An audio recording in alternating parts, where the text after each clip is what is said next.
Bruce Lee took down 4 full-contact fighters. In 11 seconds, the gym witnessed an impossible feat. 4 full-contact fighters stepped forward in front of a crowded gym, certain that numbers would solve what skill could not. 11 seconds later, none of them were standing. No wild exchanges. No shouting. No visible strain. Those who were there still disagree about what they saw, but they agree on one detail. It ended before anyone understood it had begun. What remained was not damage. It was silence. The gym was the kind of place that wore its reputation like a badge. Brick walls scarred by decades of fists, mats that had absorbed more strikes than anyone could count, mirrors scratched and dulled from years of contact. It smelled faintly of liniment, sweat, and old wood, a smell that marked the difference between casual attendance and true testing. Here size mattered, reach mattered, stamina mattered, skill mattered, yes, but only as a confirmation of physical dominance. Challenges were routine, often public, almost ceremonial. Every fight reinforced the hierarchy. Who could withstand force, who could impose it? Nothing here was theoretical. Everything had weight, impact, and consequence. Bruce Lee arrived quietly. He carried no entourage, no announcement. The regulars noticed him first by the way he moved, contained, measured, every step precise.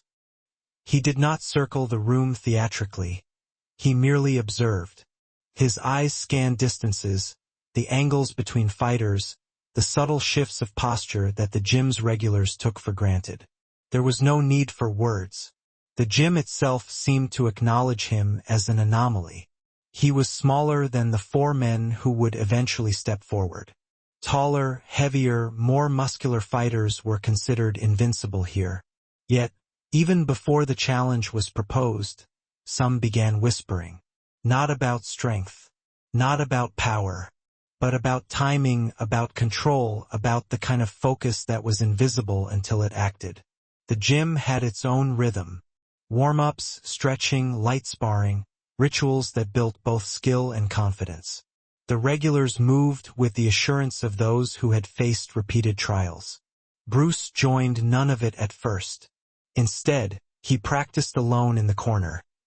Slow, deliberate strikes in the air, minimal movement, each gesture precise and controlled. No one approached him. The presence alone commanded a quiet perimeter. When a new figure enters a space like this, reactions are predictable. Dismissiveness, curiosity, sometimes mockery. Bruce's presence elicited none. Instead, it generated a subtle tension, the kind that accumulates without sound. The gym was accustomed to physical dominance, but it had seldom encountered someone who radiated control rather than aggression. This was the environment that would frame what followed. Not a stage for performance. Not an arena for spectacle. A living, breathing testing ground, where every observer, every fighter, believed they understood how force and skill would play out.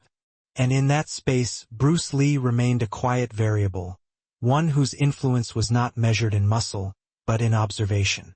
The stage was set. The gym, a cathedral of physical assertion, waited for the inevitable collision.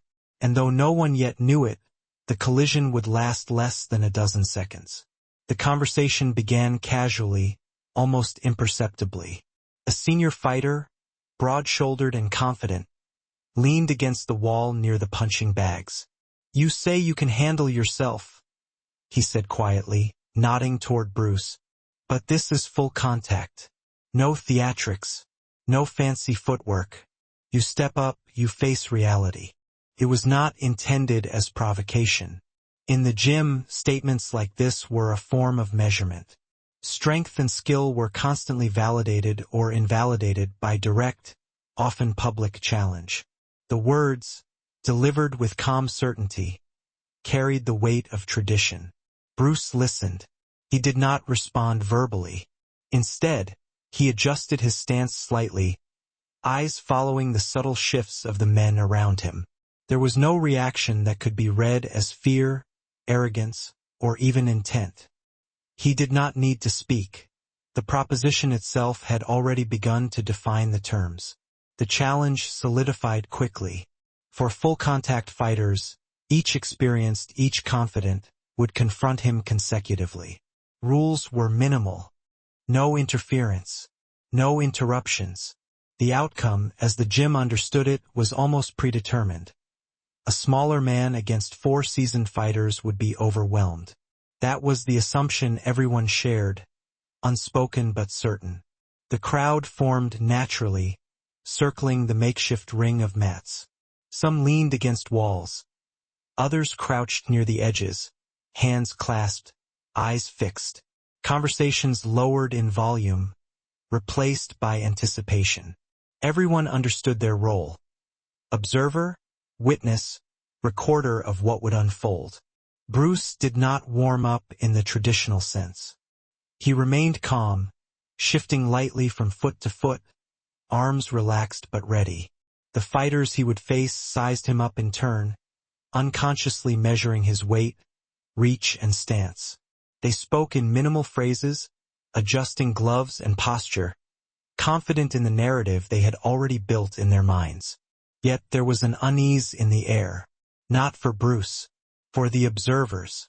They sensed that the expected script, size versus speed, strength versus endurance, might not apply in the way they imagined.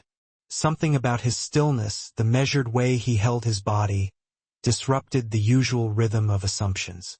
And then, without declaration, without ceremony, the first fighter stepped forward. The challenge was no longer theoretical. The sequence had begun.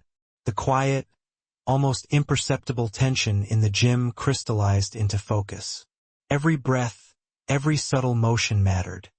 Every observer was now acutely aware that what happened next would not be typical. The public challenge, in essence, was simple, but the implications stretched far beyond the physical space of the gym.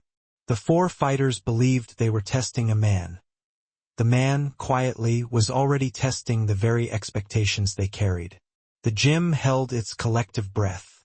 For hours, perhaps for years, it had trained its members to trust invisible dominance. Size, muscle memory, endurance. In that moment, all of it felt provisional. The 4 fighters, confident moments before, paused in ways they did not notice. Their assumptions, the narrative they had built around strength and inevitability, were suddenly under quiet scrutiny. Observers leaned closer to the edge of the mats, sensing that the next sequence would reveal truths they could not yet name. Every detail mattered. The way Bruce shifted his weight, the alignment of his shoulders, the positioning of his hands. It was subtle, almost imperceptible, but enough to draw attention. No one spoke. The silence became a lens, magnifying anticipation. The fighters themselves began to feel the weight. Not of fear, but of expectation. They were seasoned, practiced in the routines of dominance, yet something about Bruce's presence demanded more than reflex. Every step, every feint, every micro-adjustment carried meaning. The gym had conditioned them to respond to force. Now they were confronted with control. Whispers circulated at the periphery. "He's not moving the way anyone moves here. Watch the angles. He's calculated." None of it was loud. None of it was formal. It was observation, quietly accumulating into tension. The spectators recognized that they were about to witness something different. Not a contest of power, but a demonstration of mastery. Even the fighters, while sizing up Bruce, could not shake the subtle disruption of rhythm. They shifted instinctively, questioning spacing and timing that had never mattered before. Their confidence, previously grounded in physical certainty, began to feel less absolute. Every one of them knew, on some level, that the unfolding situation demanded clarity and composure far beyond muscle memory. Bruce did not speak. He did not gesture. He simply maintained his stance, slight and unhurried, like a measurement of space itself. And in that stillness, the room's assumptions began to unravel. The weight of expectation, the imagined inevitability of his failure, was already influencing movement, posture, and perception. The fight had not begun, yet the first fractures in certainty were forming. The gym, a place accustomed to noise, aggression, and assertion, had grown quiet in the presence of observation alone. In that silence, the narrative had shifted. The outcome was no longer about mass or force. It was about precision, timing, and the inevitability that Bruce's movements would define. When the moment arrived, the first fighter moved forward, a natural surge of force, confident in his reach and size. Bruce remained still, observing the angle, the timing, the weight distribution. There was no anticipation in his eyes, only clarity. Then, with a motion almost imperceptible, he intercepted. It was not a strike that sought to harm, not a flourish of aggression. Each movement was minimal, precise, and direct, designed to redirect energy, expose imbalance, and neutralize threat without theatrics. The first man found his posture disrupted, his momentum undone before he could fully commit. A single adjustment, a subtle redirection, and he was on the mat. Silence. The second fighter stepped forward, instinctively compensating for what he had seen. Bruce did not react in haste. His eyes measured timing and spacing, every slight shift in stance noted. Then, again, a concise, decisive sequence unfolded. The force he encountered was channeled, absorbed, and returned only in the direction that served control, not spectacle. The second man, too, faltered, barely resisting before he was grounded. 11 seconds had begun to compress reality into clarity.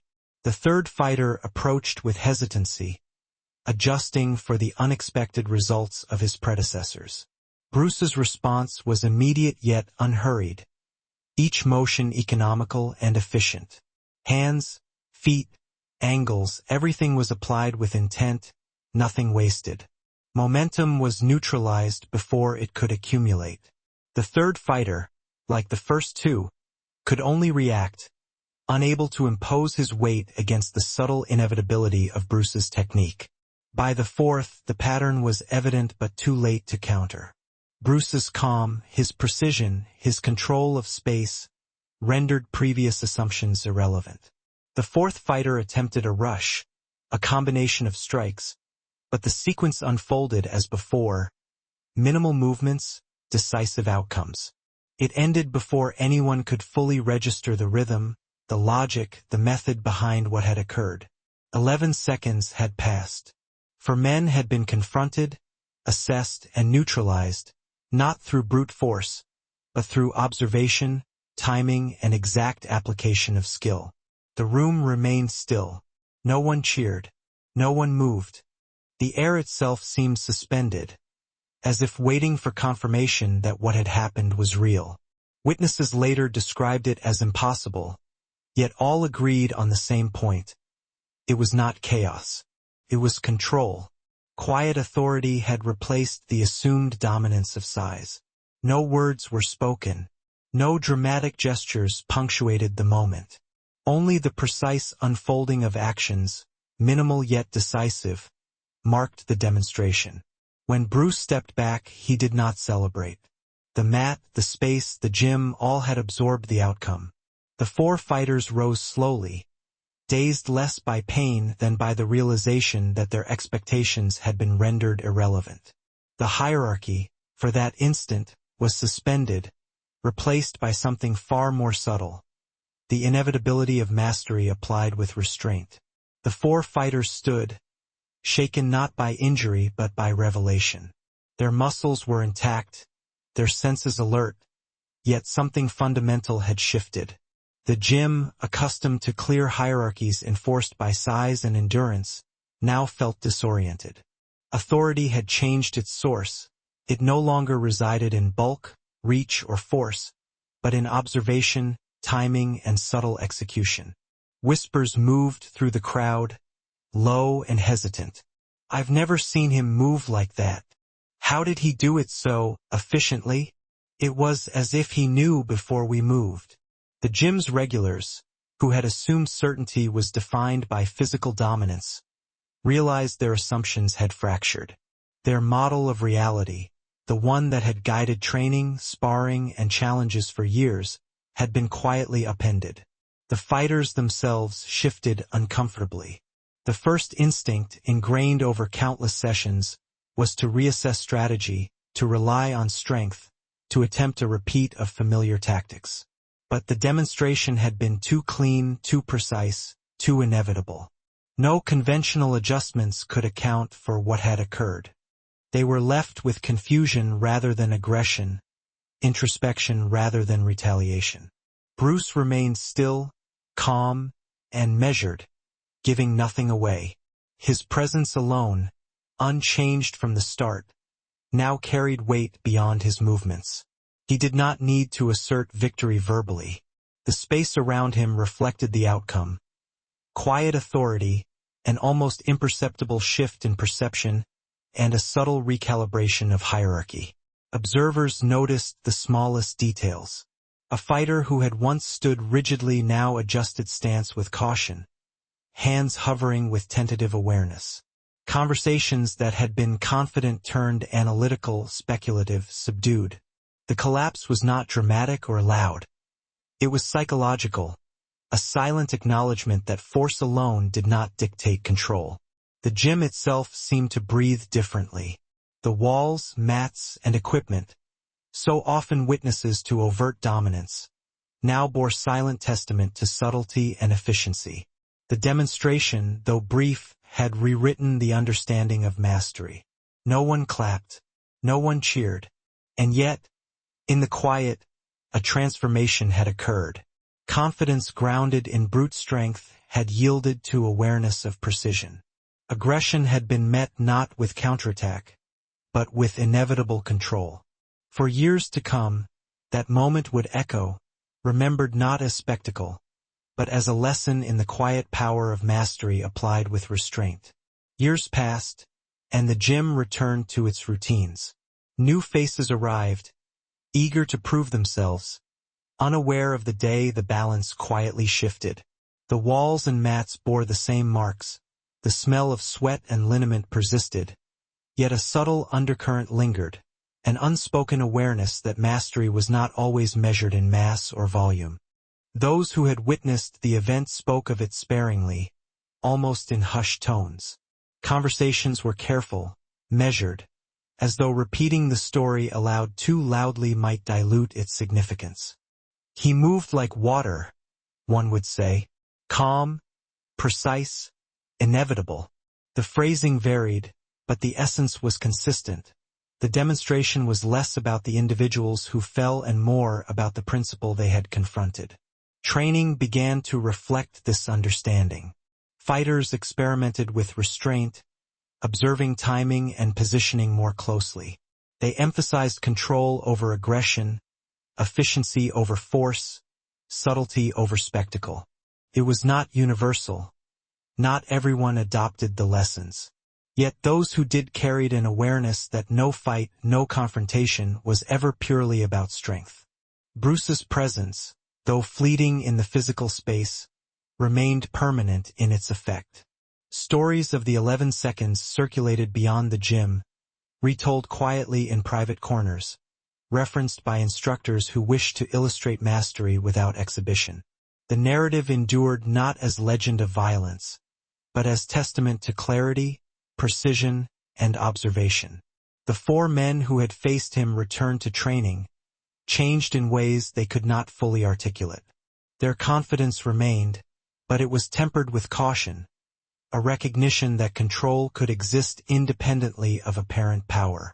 The hierarchy of the gym, once rigid and predictable, had been subtly reshaped. Authority was no longer only asserted, it could also be demonstrated. And so the memory persisted, not in trophies, not in accolades, not in viral retellings. It persisted quietly, in the way a moment of insight can persist in the mind long after the event has passed. It endured in the measured steps of those who trained there, in their restrained demonstrations, in the understanding that mastery often speaks in silence. In the end, the 11 seconds remained unforgettable, not because of the speed or spectacle, but because they revealed a truth that would outlast everyone present. That control, applied with precision and restraint, has a permanence far beyond the moment it occupies. The gym, ever vigilant, continued its routines, but those who had witnessed the quiet mastery carried its lesson with them. And in quiet corners, years later, the story was still told. Not as myth, not as boast, but as a reflection of what is possible when observation, timing, and restraint are allowed to speak for themselves.